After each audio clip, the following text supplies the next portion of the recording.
Olá meus amigos, hoje eu gostaria de conversar com vocês sobre a Operação Prato, uma famosa, se não a mais famosa, missão brasileira que os militares interviram contra seres de outros planetas.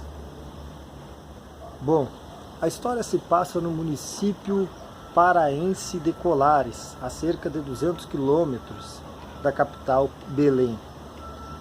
Esse município é uma ilha, e nesta ilha, basicamente, os seus cidadãos são pessoas que trabalham com pequena agricultura e pescadores. Essas pessoas, em sua maioria, são pessoas devotas, católicas, pessoas simples, que têm os seus folclores e as suas superstições. Bom, você imagina em 1977, você quase sem conhecimento ou até nenhum conhecimento sobre ufologia, você, sua família e seus vizinhos passarem a observar luzes no céu, e estas luzes, a partir de um determinado momento, passarem a se aproximar e, em alguns casos, até mesmo persegui-los. Seria um pânico. Porém, não parava por aí. Ao perseguir estas pessoas, estas pequenas luzes, essas sondas, essas bolas de luz, como eles falavam, elas disparavam um raio. E este raio, como se paralisasse a vítima, ele ainda sugava a sua energia. Houve casos que as pessoas ficaram até 2 horas no chão esperando recompor as forças para poder andar novamente. E depois constatou-se que perderam muito sangue. Então, quando essas bolas de luz apareciam no céu, era um pânico total na cidade. Quem via já começava a se esconder, entravam para dentro de casa, se trancavam. Em alguns casos, eles atingiam as pessoas pelas frestas nas madeiras das casas, pois eram casas simples, atingiam as pessoas lá dentro, mesmo estando do lado de fora da casa. Depois de muito pânico na cidade, as autoridades conseguiram chegar até o primeiro Comar, em Belém, para conseguir uma força-tarefa, uma espécie de missão que os militares iriam fazer em Colares, para tentar desvendar o que estava acontecendo. Então esses militares chegaram lá e, através do seu comandante, o capitão Wirangê Holanda, passaram a entrevistar os moradores, a conversar com eles a respeito do que estava acontecendo. E essas pessoas relatavam essas histórias. Durante setembro e novembro de 1977, o capitão e a sua equipe começavam um trabalho de conscientização da sociedade, da comunidade ali, né? Tentando convencê-los e conversar com eles para acalmá-los, deixarem eles mais tranquilos, pois eles estavam agredindo já estas luzes que apareciam, com lançamento de pedras, paus, lançamento de foguetes esses de fogo de artifício, né? E até mesmo quem tinha armas de fogo disparava contra elas. Nos meses de setembro e outubro foi muito calmo, quase não se teve incidência desse tipo de ação. Porém, nos meses de novembro e dezembro, houve o auge dos ataques pelo famoso fenômeno chupa-chupa, como a comunidade de lá de Colares chamava. Este fenômeno, no mês de novembro e dezembro, bateu seu auge. E o capitão Wirangê de Holanda, passou a coletar dados e preencher muitos formulários que eram enviados para os seus superiores do primeiro Comar. Estes dados somam cerca de 60 horas de vídeo, milhares de imagens tiradas com câmera fotográfica e muitos relatos que aconteciam. Relatos não só da comunidade, mas também relatos de médicos, enfermeiros, pessoas da própria equipe do capitão. E ele, no final, o próprio capitão passou por uma experiência que o marcaria para o resto da vida. Estava ele com alguns soldados em uma embarcação no rio, quando à noite se aproximou uma grande luz.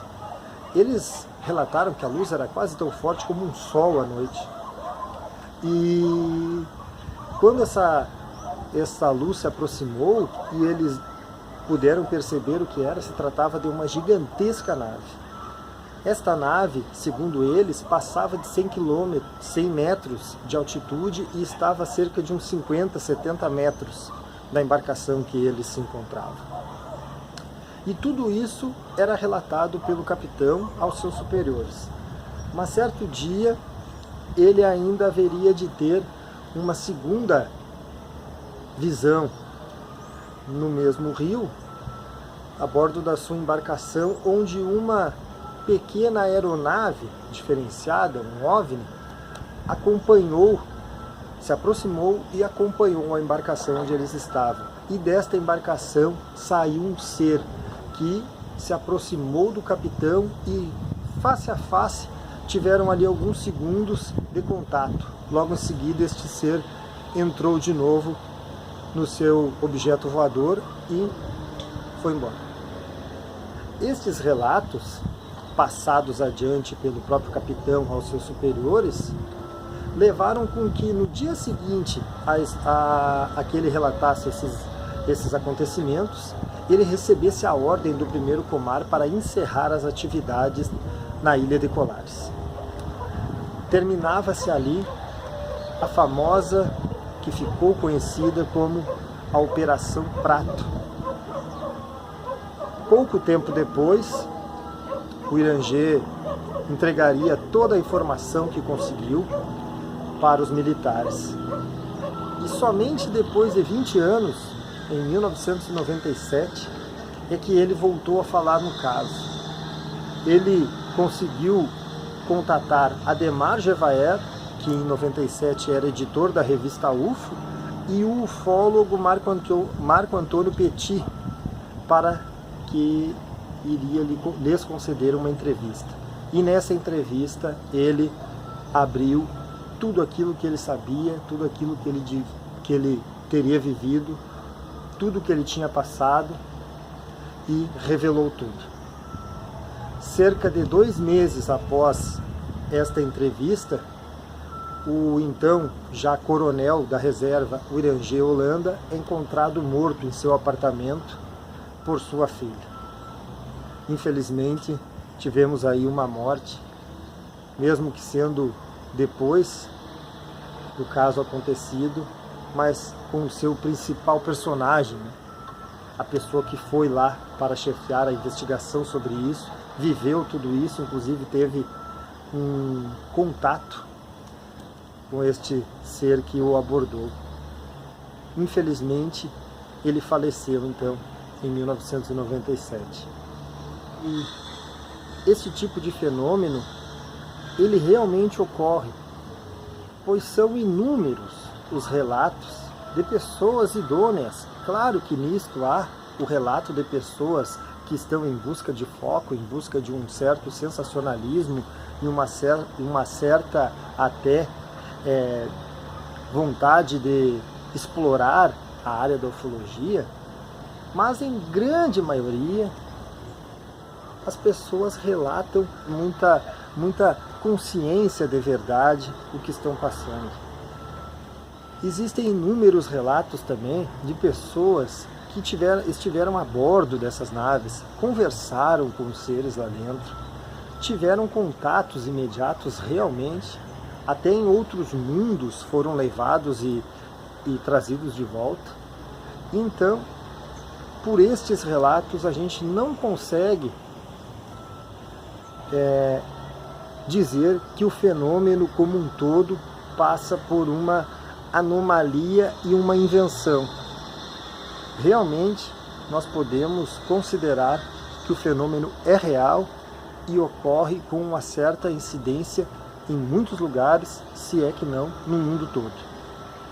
Uma das coisas que mais corroboram para que nós, ufólogos, consigamos perceber como verdade este fenômeno é a persistência das autoridades militares em se fazerem presentes eu digo todas as vezes em que o contato é aberto à comunidade ou existe queda de algum UFO ou perseguição nas ruas ou em algum lugar onde muitas pessoas viram até mesmo dos seres.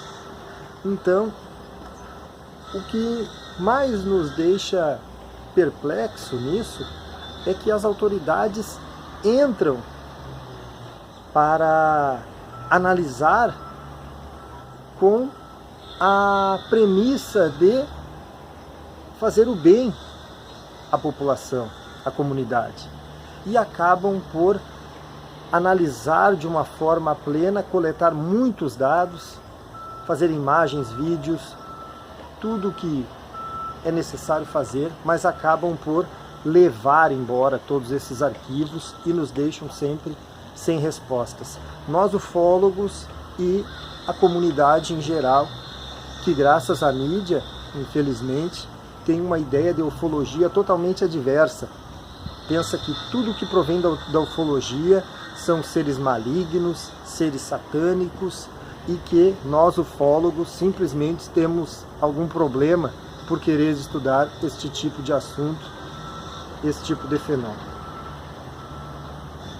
E bem se sabe, como logo chegaram à Ilha de Colares alguns ufólogos e pessoas que gostariam de ver realmente o que estava acontecendo, perceberam que após a saída do capitão Irangê na época e a sua equipe, militares americanos já tomavam conta da situação e já estavam empenhados em prosseguir da onde parou a Operação Prato brasileira, seguindo assim com a Operação Prato, porém sobre domínio Yankee.